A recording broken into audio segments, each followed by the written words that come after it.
All right, how's it going, everyone? Gamma Fighter here, coming at you with another Sylvaneth video. And in this video, we're going to be talking about how we can counter the boogeymen of the format. So if you're just joining us for the first time, welcome. This is Gamma Fighter's War Grove. Welcome to the War Grove. Here we love Sylvaneth, thinking about him, talking about him, just looking at him, and trying to make him work in this edition because it is really a rough time. But for this video, you're welcome to join us because the first part of the video, I'm going to go over the Nighthaunt, the Slaves to Darkness. Going to go over what makes them strong, what are their key units that are really powerful, and then in the second part, I'll be talking more about Sylvaneth specifically. So you're free to join us for that. And don't feel like, because you're not a Sylvaneth player, you have to click out. I think there's going to be a lot of valuable information here. So let's get right into it. All right, first of all, I got this from the Honest Wargamer. I don't want anyone to think I'm trying to hide this or anything. I didn't come up with this idea on my own. Of course, everyone has been hearing about Nighthaunt being strong, but it's really proven by the Honest Wargamer. If you don't know him, he put together a stats center for Age of Sigmar. There's a website for it. And then he also posts YouTube videos, talks about Age of Sigmar, really great Sigmar content. So please check him out. This is, I'm not trying to I don't want anyone to think I'm trying to be cheeky or deceptive here or anything like that. So just putting that out there. So first we'll talk about the Nighthaunt because they do have a 64% win rate according to Honest Wargamer. That's really high. That's way higher than it should be. So we're going to take a look at them because of that.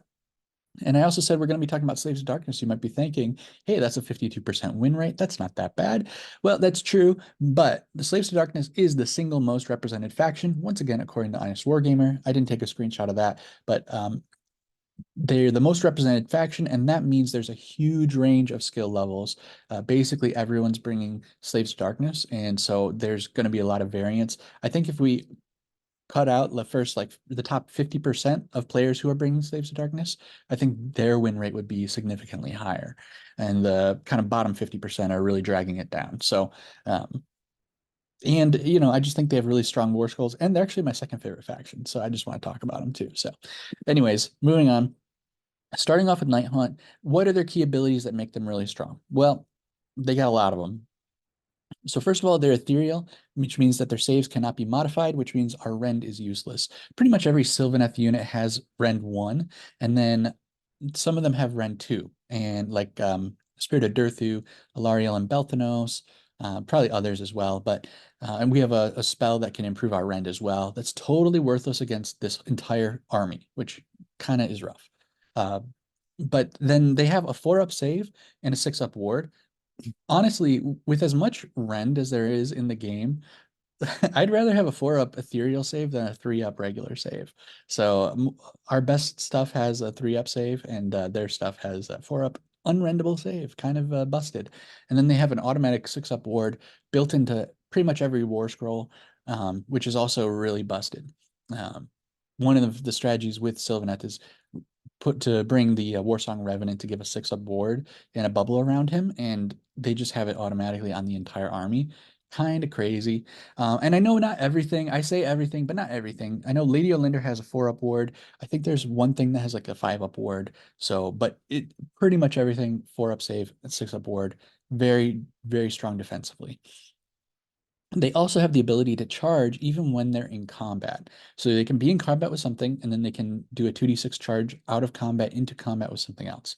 Kind of nuts. And everything has fly, also very busted. So it's really, really hard to pin them down.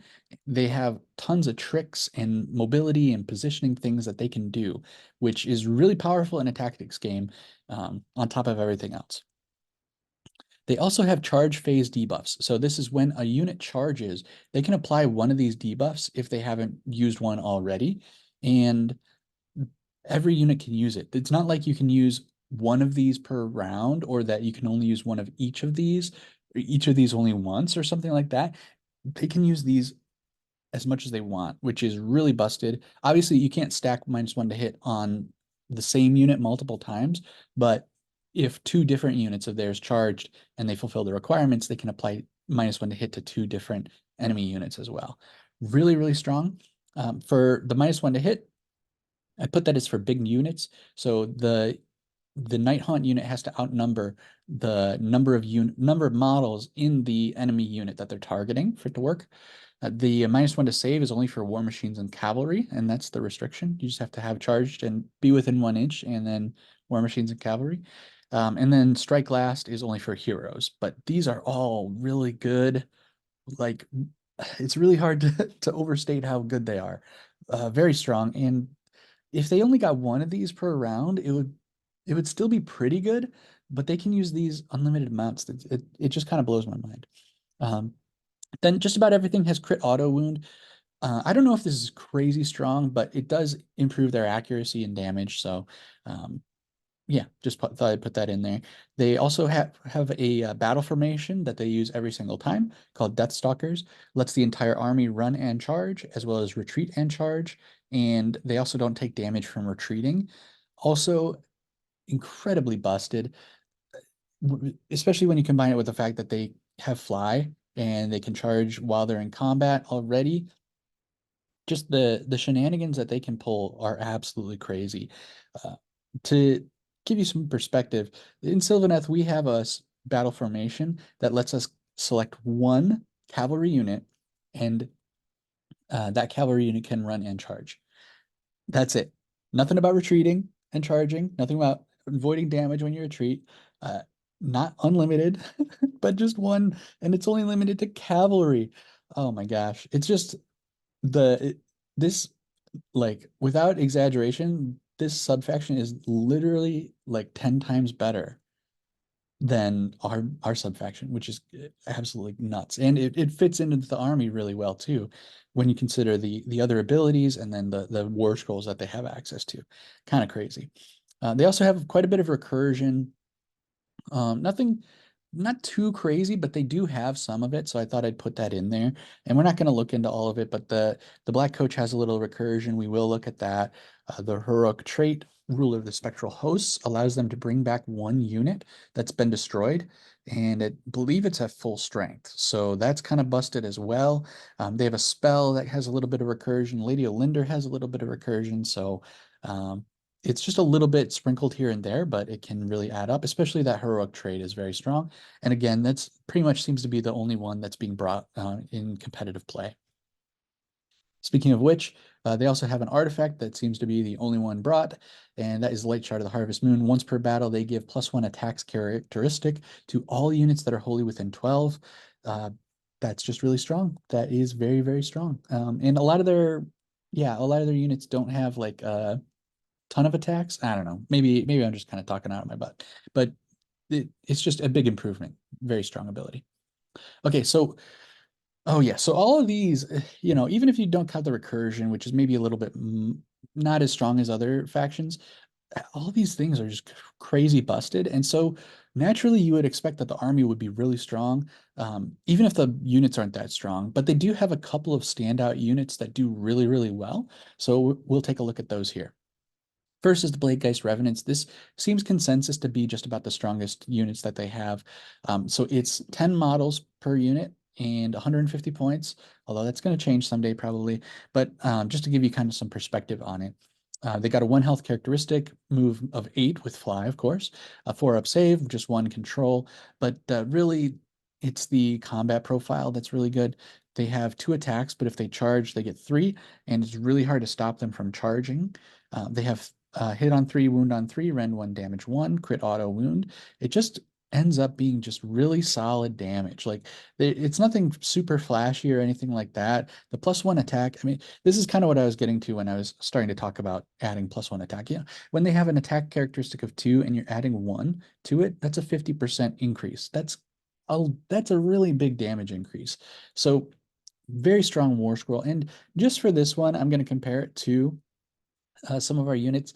If you don't know, I did a combat comparison to the cavalry, the shooting, and the elite infantry. Bladegeist Revenants I didn't count as elite infantry. It's meant to be like a bunch of smaller bodies, so I didn't include them, but I did go back and add them to that spreadsheet just to see how they compared.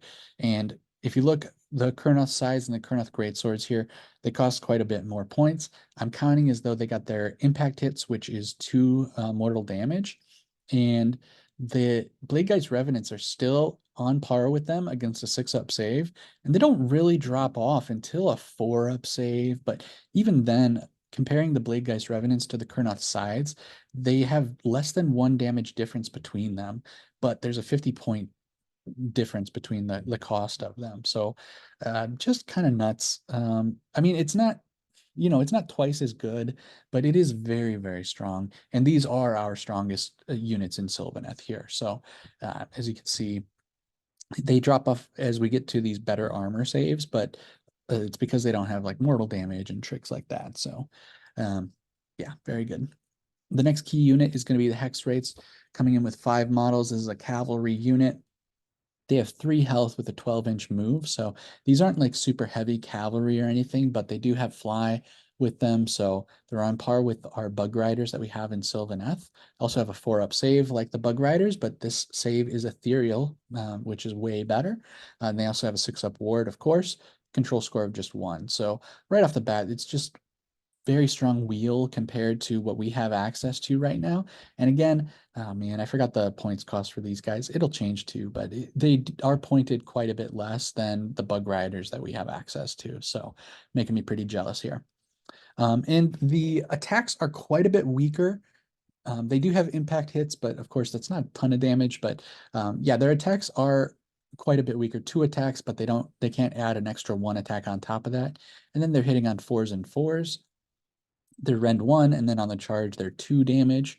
So they have less attacks than the Blade Geist, but then they can go up to 2 damage. So they are, yeah, of course, that's double the damage characteristic, but it's just not as good hitting on 4s, wounding on 4s, and then 2 attacks.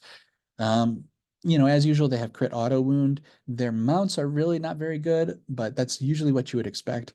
Really high volume though. So we got 5 models with 3 attacks each on the mounts. So that's 15 total attacks from an unreinforced unit. That's pretty strong, although they're hitting on 5s and wounding on 3s. Not very strong. Rend 0, of course, and damage 1. They do get crit auto wound, even though they're mounts. They still retain that Nighthaunt trait. They just really, really love that crit auto wound here. So the thing with these guys is they pair that mobility, the flying, the 12-inch move, the 4-up ethereal save kind of makes them really difficult to get rid of. Even though their stats aren't crazy, they are still a very solid unit just because you pair that with all the other abilities on top of the Nighthaunt's abilities. So yeah, I didn't do the damage comparison here. Next on key units, we're going to take a look at just a couple of the heroes so that you might expect what you're going to see if you go up against them. Lady Olinder, to be honest, I really don't know what's so great about her. I think she's mostly just a solid wizard that has a little bit of utility, and she's really hard to get rid of. She's got 7 health, 4-up save, but she also has a 4-up ward. So 4-up unrendable and a 4-up ward means pretty much every damage point that you successfully get to her before her armor save, it's going to be cut into quarters. That's a lot. That's a lot of damage reduction. Just an 8-inch move. She's an infantry character, but of course she can fly, and just 2 control. She's got a shooting attack, pretty nothing. The thing is, it's 1 attack, so it's actually going to miss quite a bit more often than you'd expect, hitting on 2s and wounding on 2s. But it also has 3 rend, and it's damage D6. So this is, it's really hard to gauge it because it is just the 1 attack. I think it's one of these things where like if you're going up against her and she misses, like you're kind of wiping your brow at the narrow miss there. You're kind of usually going to be expecting to take the D6 damage though, which is kind of scary. Rend 3 is pretty intense. And then for her melee attacks, they're not really that great. Nothing really to write home about. I think it's just kind of like she can do something if she does get caught into combat, but I don't think you really want to put her into combat intentionally. So her abilities are that she can give -3 to control score for enemies around her. Almost skipped over the once per battle recursion that she has for any number of friendly Nighthaunt units that are on the battlefield with unlimited range. The thing is, they have to be partially damaged and not destroyed, but she returns D3 plus 3 health characteristic to them. So if we're looking at the Blade Geists that have the 1 health characteristic, she can restore between 4 to 6 of them to that unit. That's pretty strong. The thing is, usually units do get completely eliminated, but it just really incentivizes us when we're fighting against the Nighthaunt, incentivizes us to really clear out and completely finish off a unit. But yeah, so the D3+3 health characteristic being returned sounds really strong on paper, but probably in practice isn't that strong. But I don't know, maybe you'd be surprised at how many with this ethereal save and the ward, we might be surprised at how many Nighthaunt there are left to mop up where you haven't finished the unit off completely. So yeah, or maybe this is actually just really good and I'm just totally underrating it, and that's why everyone brings her. I don't know. Could be me. All right, so and then there's a spell, 18-inch range, cast on a 6, and it makes the unit ignore positive modifiers to hit rolls, wound rolls, and save rolls for the rest of the turn. That's pretty strong. Yeah, pretty good effect because it's hitting all three of those characteristics. So it's like an anti finest hour or something like that. All right, another key unit is going to be Riken or the Grimhailer. So he's another wizard here, but he's mounted. So he's got 7 health, 12-inch flying move, 4-up save, 6-up ward with 2 control score. So nothing too crazy. Same as Lady Olinder, just with more movement. And he doesn't have the 4-up ward as well on top of that. A little bit more fighty, but still not something like most heroes you'd expect, not something that you're relying on, killing the whole enemy army with. This is just mostly a caster that can do a bit of elite style fighting, just 5 attacks with 3s and 3s, but Ren 2 damage 2. So pretty solid combat profile. Just because it's one guy, it's only 5 attacks with that. Of course, crit auto wound and +1 damage on the charge can be really strong as well, though. And then his mount is pretty much what you'd expect from every mount. So 3 attacks, 5s and 3s, Ren 0 damage 1, auto wound on the crit. So his shtick is that he can get +1 to his casting and power level. If he can deal 1 damage to himself, and then he gets casting and power level bonus, or he can do 1 damage to an enemy, and then in that case he just gets +1 to cast. So probably you're usually using that ability on himself to get him another cast there. He also has a spell where he does D3 mortal damage, casts on a 7. It does D3 mortal damage within 12 inches, and then if any models have been slain, it'll do another D3 mortal damage. For Sylvaneth, this one's actually not that bad. Against stuff like our Tree Revenants, our Gossamed Archers, our Dryads, this could get a kill, but for stuff like Kurnoth Hunters and Bug Riders, they're going to have to kind of be a little bit lucky to get a kill on these, in which case they would only get the 1 D3 damage, so not quite as strong against us. And then he has a passive where he adds +1 to hit and wound for attacks against wizards and priests, so that 5 attacks with 3s and 3s would go to 2s and 2s. Ren 2 damage 3 on the charge. That's pretty nasty, especially going into kind of a smaller wizard. So we do have a lot of wizards in our army, so our faction, so we do want to watch out for that. All right, and then finally, for the Nighthaunt, we've got the Black Coach. This is not a hero, it's a war machine. It's got 12 health with a 10-inch flying move, 4-up save, that's unrendable, and a 6-up ward with 5 control. It's got some, 2 shooting attacks, not too crazy, 4s and 3s, Ren 2 damage 2, crit auto wound, shooting combat. Again, with such a low volume, even if it was accurate, you still wouldn't expect to hit with it that often. So yeah, so then the melee weapons, there's just kind of, it seems more like it's just a high volume. That first attack profile is 5 attacks on 3s and 3s, Ren 2 damage 2 with the crit auto wound. That's pretty good, but again, because it's like a hero, it's not a ton of volume from that. There's a lot more volume in the companion weapons, which are 6 attacks on 4s and 4s with no Ren damage 1, crit auto wound, of course, and then another one for 8 attacks. So it's a total of 14 companion weapons. And then the 8 attacks are 5s and 3s, Ren 0, damage 1, crit auto wound. So that's mostly just a huge volume. With the Ren 0, I think this is something we wouldn't really need to worry about that much. It's more the main attack with the hits on 3s and 3s, Ren 2, damage 2. So he can do, well, Black Coach, I don't know the pronouns for the Black Coach, but it does impact hits. It has its own teleport, which is pretty strong. Sort of, as long as it's not in combat, it's sort of unlimited, just has to be outside of 9 inches from an enemy. that's really good. We have that on the tree revenants, and on something that can actually do something, that's even better. And then it has this special ability where it's the end of any turn, which is a lot. It has to have destroyed an enemy unit, but then if it does, then you can set up a non-unique Nighthaunt hero that has been destroyed. And let's see. Let me see. I may have read this wrong the first time. If this unit destroyed any enemy units this turn, then when you set it up, it has to be within 12 inches of this unit and in combat with enemy units that are in combat with this unit. Okay, okay. That is, yeah, that's different than I read it. So the Black Coach has to be in combat with two units, or it had to destroy something with shooting, a shooting attack. But yeah, it has to be in combat, destroy something, and then still be in combat because the hero that it sets up has to be in combat with an enemy unit that's in combat with the Black Coach. So only works when you're in combat with two units at the same time. That's a bit of a hoop to jump through. Probably not super strong, especially like the Nighthaunt heroes aren't crazy strong. They're mostly like the kind of thing where you they can bring in another unit in combat with them and then give them +1 to hit. Pretty strong, but I think bringing one back, even if you did it every turn, it's kind of a lot of hoops to jump through to get it to happen. And in the end, maybe not a crazy strong effect. So oh, before I skip past, let me make sure. Okay, I did read everything. High volume of attacks. Yep, 6 upward for sure. Okay, so Nighthaunt, a lot of strengths that we got going on here. There are a few weaknesses that we can exploit. So I said they have bad accuracy. Mostly it's the to hit roll.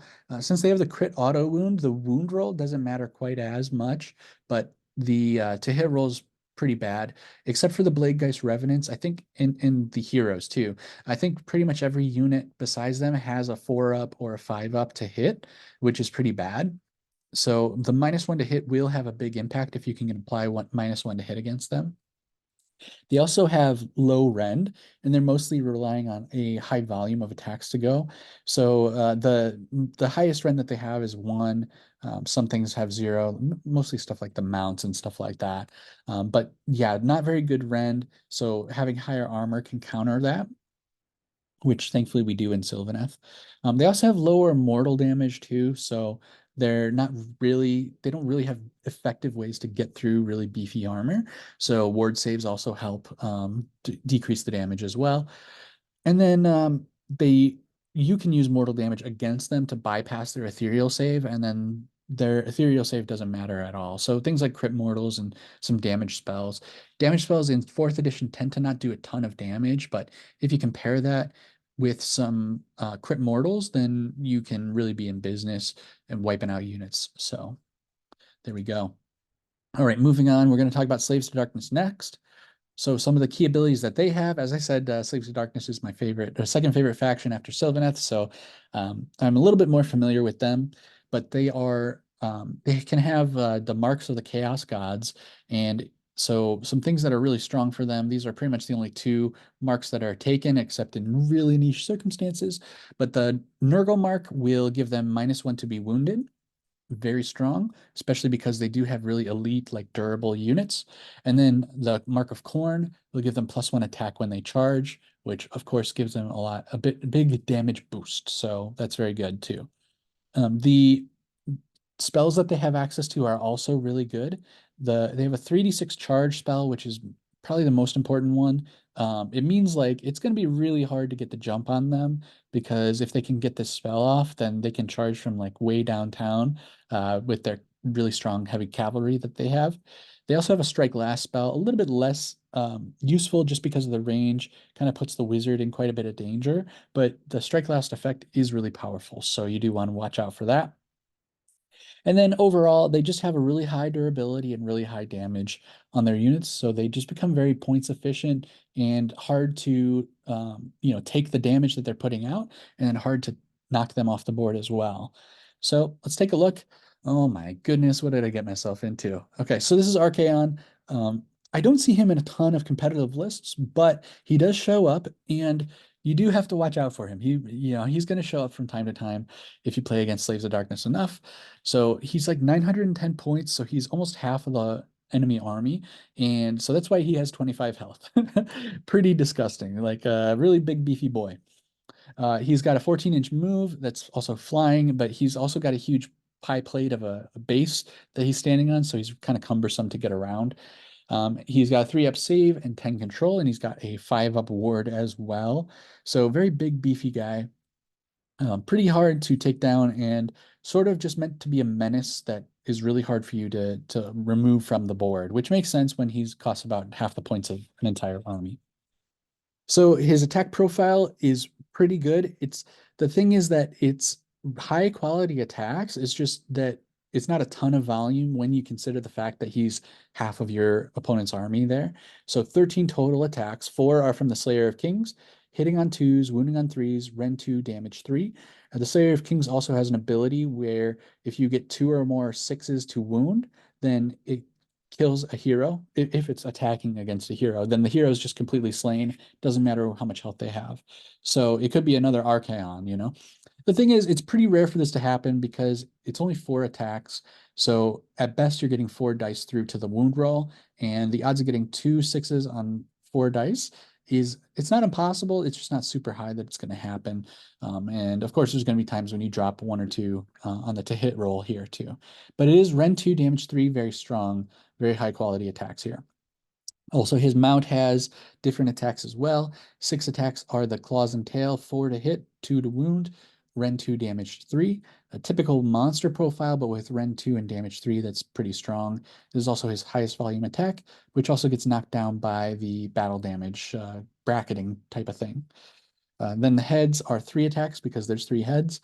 3s to hit, 2s to wound, 1 rend, damage 5. So not a ton of volume, only 1 rend, but damage 5 is pretty disgusting. So really good high quality attacks, just not a huge volume of them, considering the points cost. All right, so we went over a little bit of his abilities already. So he's got an ability that bypasses the priority roll, the Eye of Ed Sheeran, and basically you just don't do a priority roll next turn, and instead you do it during your hero phase. And the Slaves of Darkness is going to do this when they're going second, because on a 1 through 3, it means that you will go first, and on a 4 through 6, it means the Slaves to Darkness will go first. Assuming that you're playing against the Slaves in Darkness, not playing as them. And the reason this is really good is because there's a 50-50 chance that they are going to get to go first next round. That's actually better than the priority roll because they have to beat your roll in order to win the priority roll. If you tie when you're going second, then you lose the priority roll.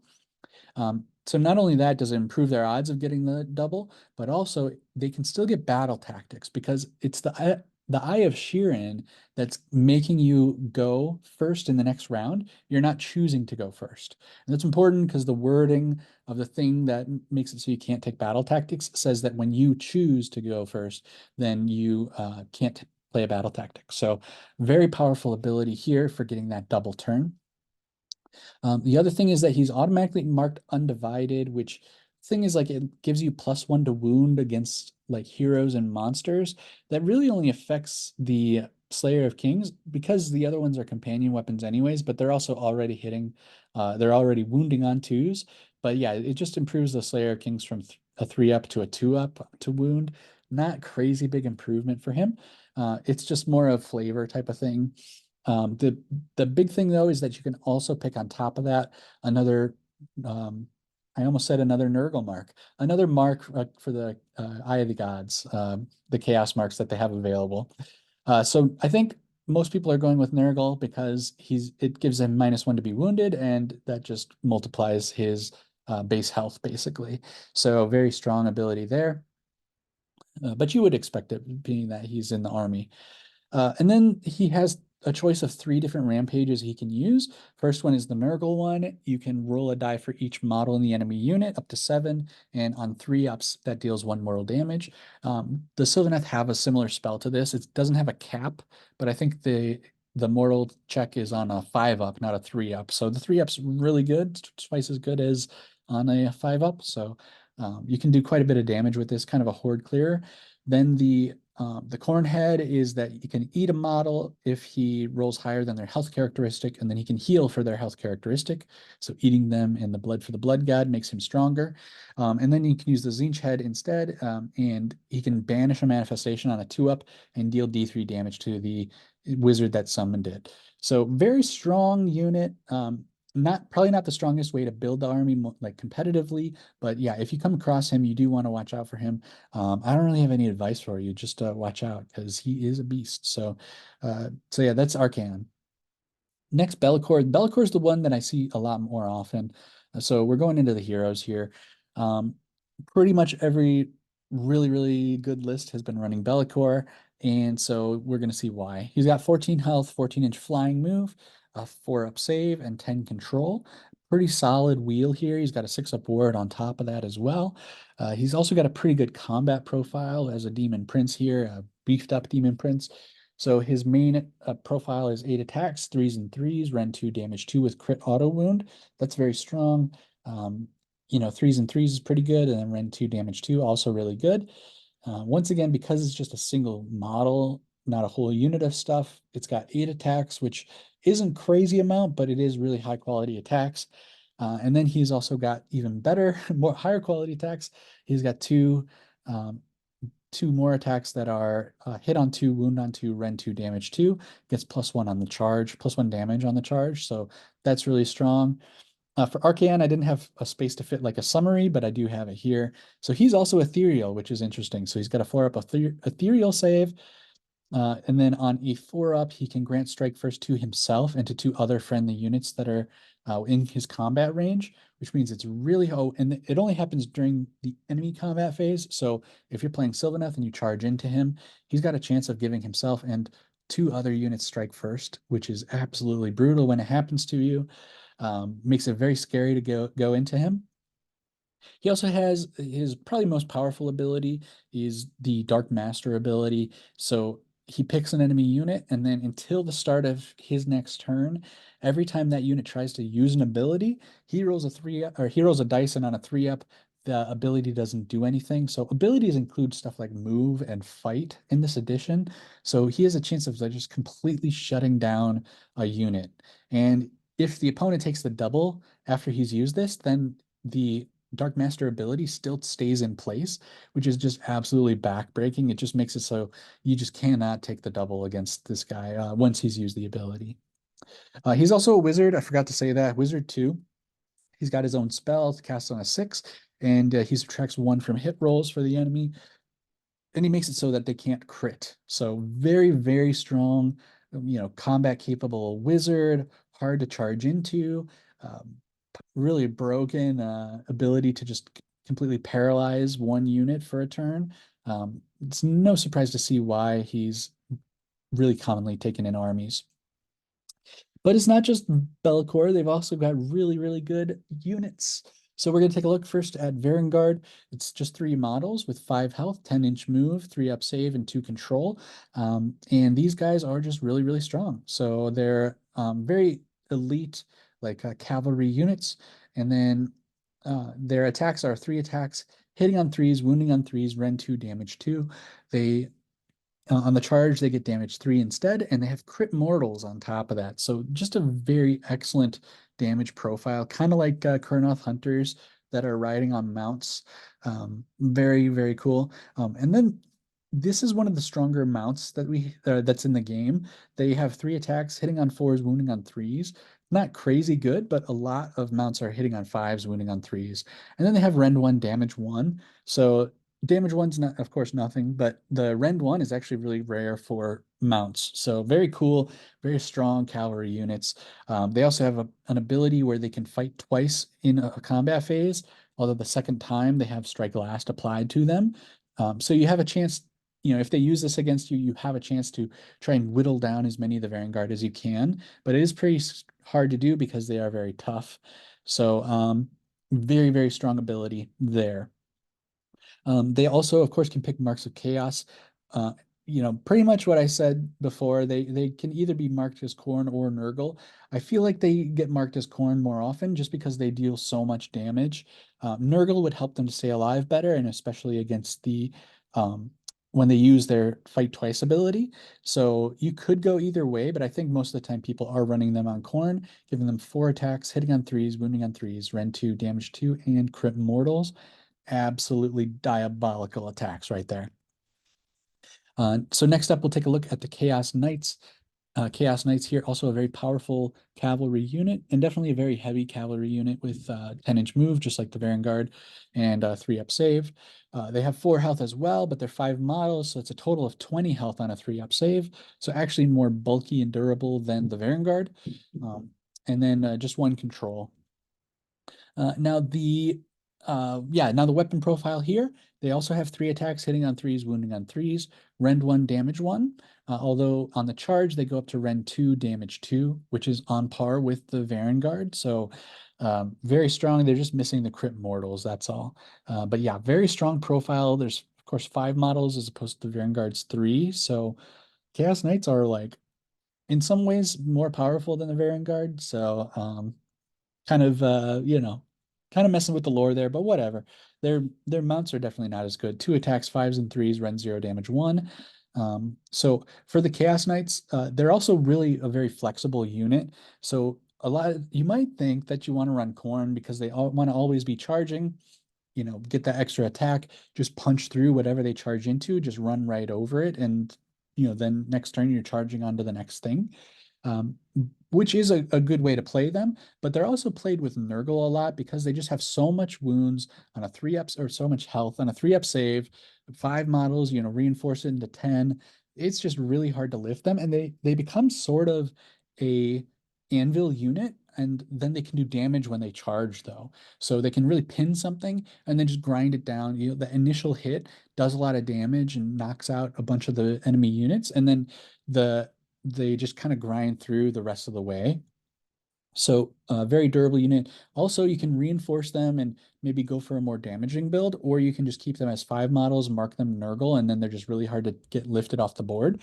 So very powerful, very flexible unit. Yeah, also one of my favorites too. Okay, and then the last one we're going to look at is the Chaos Chosen 5 models. These are like Vanguard without mounts. This is 5 models, 3 health each, 5-inch move, 3-up save, and just 1 control. So pretty tough, pretty durable as well. And then they have 3 attacks, 3s and 3s, Rend 1, damage 2 with crit mortals. So not quite as good as Vanguard, but just missing out on 1 point of Rend. But otherwise, they have the crit mortals, and they don't have the charge damage, of course, though. But yeah, so they also have the fight twice ability, same as the Vanguard. They get strike last on the second combat time they fight. And as for marks, this is another one where you may think that Corn would be better, just giving them more attacks, but it also may be better to do Nurgle. They are very slow, and so they might not always have the chance to do the charge, in which case the Corn mark would be wasted, whereas the Nurgle is always available as long as there's something that's fighting into them. So I actually don't see these taken quite as much. The cavalry is the really strong one, but these units are very strong as well. I also compared them to the Sylvaneth units if you want to, and a bunch of other elite infantry units from other factions if you want to check out that video. Yeah, it's on my channel. So Chaos Chosen, another very strong, very slow, but very strong unit that the Slaves of Darkness have access to. So Slaves of Darkness also very strong, but also have a couple of weaknesses. They have really high armor, but they don't have so many ways to guard against mortal damage. So stuff like crit mortals and damaging spells can chip away at them and wear them down. So our Kurnoth hunters with great swords are going to be a bit stronger than other stuff that we have because the crit mortals just completely bypass the armor. They're also very elite, very expensive units, so they can't field a ton of units, and they're susceptible to screens. So they do have some chaff. I have seen the Furies and the other one, I don't know if it's like Raptorix or something, being run pretty frequently, and these are kind of objective monkeys, not strong in combat at all, but with great mobility. I think like flying and stuff like that. So they do have that. They also have access to like the Dark Oath and the Marauders and things like that. The thing is, I just don't really see the Slaves to Darkness bringing those in their competitive lists. So you don't really have to worry about them that much. And that kind of gets in the next point. They don't really have shooting, so they're mostly just running these elite, expensive, like tanky, high damage units. They're kind of a combination of a hammer and an anvil in one, and just being really efficient with them. They may have some shooting on like the Marauders or on horseback or something, like they may have javelins and the Dark Oath or something, but not really, like not enough to compare to something like long strikes or like the Judicators, like high volume shooting or anything like that, or the Wardens for the Lumineth. Um, is that the Wardens? No, I think that's the spear. I always get them mixed up. Sentinels, maybe. Anyways, moving on. The point is that it's hard for them to clear screens. So maybe against a list where they are bringing some like Dark Oath on horseback or something, they can charge into your screens and kind of deal with them or tie them up or something. But yeah, when they're running these lists where they're just like Vanguard and Chaos Knights and then Be'lakor, it's just so difficult for them to deal with screens. Okay, so next, that's it for taking a look at the Slaves to Darkness and the Nighthaunt. So now we're going to be talking about Sylvaneth units. And for this, we're going to look at units that I think when you're considering going up against just Nighthaunt and Slaves to Darkness, then these units in Sylvaneth are quite a bit worse. So I think the size are worse, particularly because the anti-charge rend that they get are useless against the Nighthaunt. And generally, though, they have less damage than the Kurnoth Greatswords anyways, and losing the Rend just makes them fall behind too much against the Kurnoth Greatswords. And on top of that, we talked about how the Kurnoth Greatswords have crit mortals, which are really good against both of these armies. So if you're going to bring a Kurnoth unit, the sides fall off pretty hard compared to the Greatswords against these two factions. Next, this might be controversial. I feel like the Kurnoth bows are just not doing enough when we're talking about these really strong ethereal saves or the really high armor from the Slaves to Darkness. So I put a little damage chart here to show you what they do. This is a reinforced unit of Kurnoth bows. This is just their regular attack. This one is all out attack, and this one is when they have +1 to hit and wound from the GHB rules, the priority target. So the standard bows are doing about 11.5 damage. After the 4-up ethereal save, they're doing just a little over 5.5 damage. And then after the 6-up ward, they're doing just under 5 damage for a reinforced unit of Kurnoth hunters. I just don't know if that's enough damage to do when they cost 400 points to include that in your army. Um, so, like I said, it might be controversial. Maybe you disagree. If you use all out attack, then and actually consider too, you can use covering fire as well, but then you're going to be less accurate. So your damage would be even worse then. So, okay. All out attack, you're doing around 14 and a half. After the save, you're just over 7.2. And then after the 6-up ward, you're looking at 6 damage if you use all-out attack during the shooting phase. Still not too great.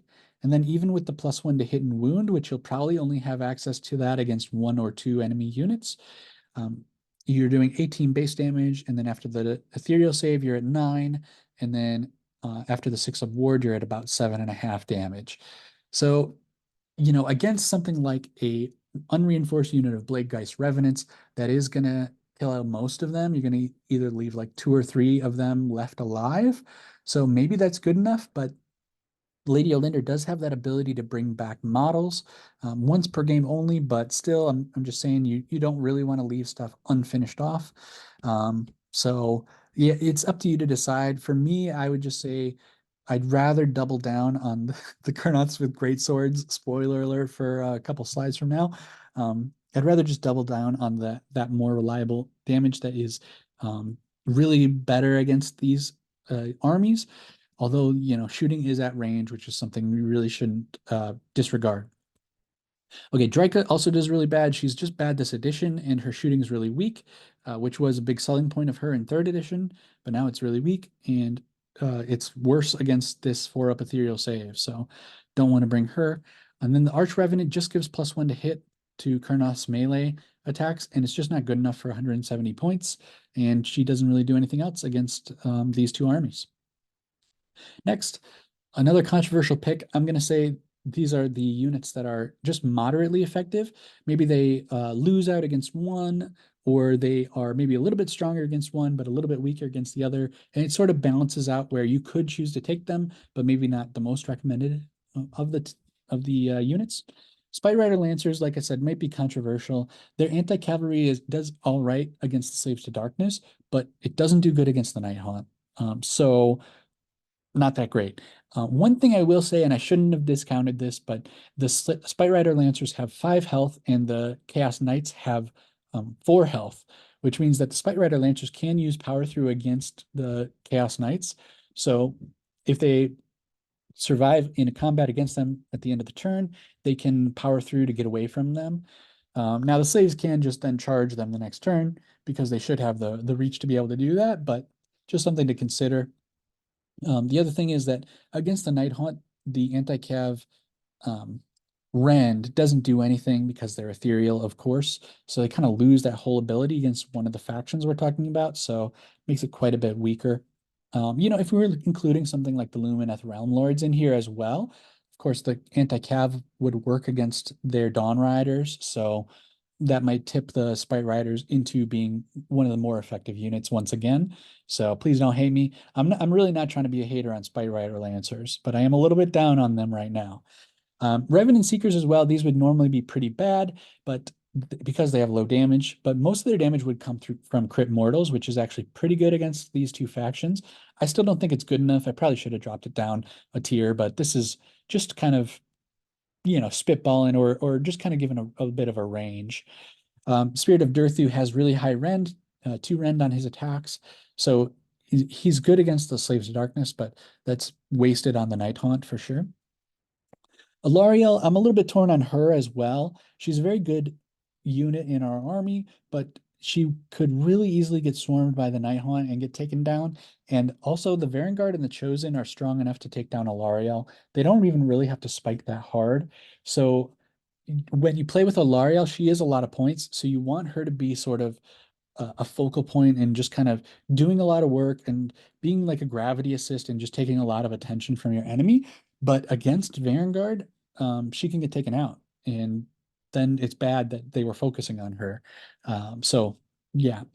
All right, Spite Revenants, normally these would be really weak, but Crit Mortals are kind of a premium here. Maybe I'm overrating them here, but these are cheap units that have access to Crit Mortals, and it might actually be pretty good against against these two factions. I personally wouldn't bring them, but something to consider. Then Belthanos here, same with like kind of Alariel, is you don't really want him getting focused down too quickly. But the thing is, with the 3d6 charge that the slaves have access to, I don't think the run-in charge is going to be good enough to make up for that. And I think you're just going to get charged by them anyways. So, and then the Nighthaunt, if they don't want to be in combat with you, they can just retreat and then go somewhere else and charge somewhere else.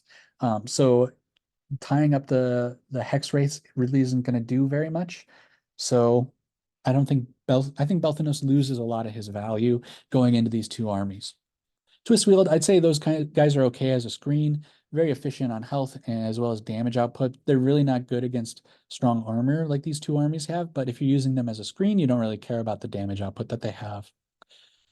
All right, and then the Tree Lord as well. His -1 to wound is pretty good. A little bit hard countered by the Nighthaunt's auto wound that they have. And then the slaves have good wounding anyways. So the -1 to wound rampage isn't that great against these two armies, but it is good overall. The main issue is that it just does not have any damage. And against these two really durable armies, you're just going to be tickling them with the Tree Lord. And he might be able to survive for a while if you give him some support, but really not going to do enough. All right, Sylvaneth units that are effective, starting out from the top with the Great Swords. Talked about it already. They have Crit Mortals. They're already the best damage output that we have access to. So they're kind of a no-brainer when you're going up against these two armies. Lady of Vines, actually kind of good. Normally, I've been pretty down on her in this edition. Don't look at my tier list, but my mind's changed since then. But the thing is, these two armies don't really have shooting. Slaves don't really have shooting. And the Nighthaunt, they technically do have shooting, but I don't really see those being taken. And from what I was able to see from their war scrolls, it's not very good. It's definitely not on par with like our bow hunters or the long strikes from this Stormcast or anything like that. So her biggest weakness kind of gets taken away, and that's that she's vulnerable to shooting. If you can get that ward up, that's really great, and it can really help your guys survive. And she even has crit mortals in her kit, so she doesn't do a ton of damage, but hey, that's, every little bonus helps, right? Of course, her rampage is great too. If you can get her into combat safely, she can give -1 to hit to an enemy unit, or she can give allies +1 to hit against an enemy unit. A very flexible, very powerful ability right there. The Tree Lord Ancient, I'm not in love with this unit, but it has a strike last rampage. So the armies that we're talking about here are just so strong that this might be our best chance. Is just kind of a coin flip, 4-ups for a strike last. That might be the best way to kind of fight against these guys. So that's pretty much it. Got a little bit of mortal damage, can cast a spell, that kind of thing too. So then the Warsong Revenant also, I think, is a very strong contender. This is not as opposed to the Tree-Layered Ancient. I think this is a really solid pick. Kind of mandatory for me if I'm going against Slaves to Darkness and Nighthaunt. The Warsong Revenant removes the 6-up ward just in a 12-inch bubble around him. And he also has access to +1 to Unbind, which is very strong, very rare in this edition, and very helpful in stopping what the enemy wants to do. So also has access to casting, give him Spell Singer, he gets +1 to cast, has his own War Scroll spell that can do some mortal damage. So pretty solid pick that does kind of everything we want a support hero to do. Then we've got Dryads. I think they're really good against these armies because I think you do want to screen. I think especially against Slaves to Darkness, with that 3d6 charge on their cavalry, I think you don't really have much of a choice except to screen. I think it's screen or die. And especially because they can't deal with screens very well. So they just kind of have to charge into them and hope for the best. So I think the Dryads could be kind of an MVP against these two armies. And then next, the Branch Witch, same reasoning as the Tree Lord Ancient, except she's also cheap. She can give strike first to one of your units. So once again, these guys that we're going up against are just so strong that maybe our best hope is to get strike first on, is that a 4-up or is that a 3-up? I forget. I don't really bring her. So yeah, could be worth it. And then finally, the tree revs and the gossmids, they're not really touched. Their job is to move around, and they still do that. Against so much cavalry, the gossmids are in a little bit more danger. You have to be a little bit more cagey with them, but they still retain all the mobility that they have always had. And so now, a surprise sample list. Now, you might think that this is a bit of a meme. It's not meant to be. Maybe it's a meme anyways. But here we go. This is the Boogeyman counter going up against the Boogeyman. It's 1940 points. You get 1 extra command point in the first turn. I recently did a deep dive in our command points and how to use them. So you can check that out in my profile. And maybe I'll do a card or something. I'm not going to say Pachow though, okay? I'm not ripping off Uncle Adam. Okay, so first, let's get into it. I'm going to go over this briefly because we already talked about how the units fit in. Lady of Vines is the general because she's a War Master and then has to be. I think that the 5-up ward gives us a chance to survive some of this damage, and I just think she's good enough. 2 casts as well. We've got a unit of Dryads with her. Now, controversial pick because they're in the General's Regiment. My thinking is that with the -1 to hit and -1 to wound on the Dryads, if you can get a 5-up ward from the Lady of Vines as well, your opponent may think it's a free battle tactic, but you may actually completely deny them with the survivability that the Dryads secretly have. Now, maybe against Slaves of Darkness, that's a foolish way to look at it. Then the Dryads will get destroyed anyways, but one likes to believe. Maybe better to swap with the Kurnoth Greatswords. The Greatswords are hitting on 3s and wounding on 3s already, so the +1 to hit and wound doesn't improve their damage that much, especially when we're talking about them doing most of their damage through crit mortals anyways. The being in the General's Regiment doesn't improve that, and it could make it easier to kill them because of the other guys using priority target as well. So maybe a bit of a mean way to set it up, but hey, here we go. So then the other regiment is the Warsong Revenant, Spell Singer and Speed of Rebirth, kind of speaks for themselves. Then I just doubled down on the great swords here. Um, they just seem like they're just that much better. You could swap in the Spite Rider Lancers. I'm just not so sure. Um, I'm really I just don't I'm not convinced. I did a comparison video and looked at how they stack up against a bunch of other cavalry units, and I'm just really not impressed with them. And then when you consider that against Nighthaunt, their rend is completely nullified. Um, so they're not even like better going into the hex race or anything like that. I don't know. Maybe I just made it too memey of a list. Maybe you should swap Spite Rider Lancers in here, put them in the General's Regiment. They benefit quite a lot from the +1 to hit and wound. So maybe that's the right way to play it, actually. It would also give you some good mobility, although I think against these armies, you're just trying to castle up and survive, get those Dryads under some Awakened Wildwoods so that they can survive a little bit and tie stuff up, and then have the Kurnoth Hunters countercharge, not actually the command ability countercharge, but after the Dryads get charged, have the Great Swords charge in and deal them mortal damages and try to survive. These are really strong units, or the Nighthaunt and Slaves of Darkness are really strong armies, and they can table us. And this might be the only configuration in which they don't. Um, got a unit of Tree Revenants, of course, for grabbing objectives. The Branch Witch to possibly give the strike first when the Kurnoth Greatswords inevitably do get charged into. And another unit of Dryads to screen, and a unit of Gossamed Archers as objective monkeys. So yeah, a little bit of flexibility in here. You could go with 2 units of Tree Revenants. You could go with 2 units of Gossamed Archers either way.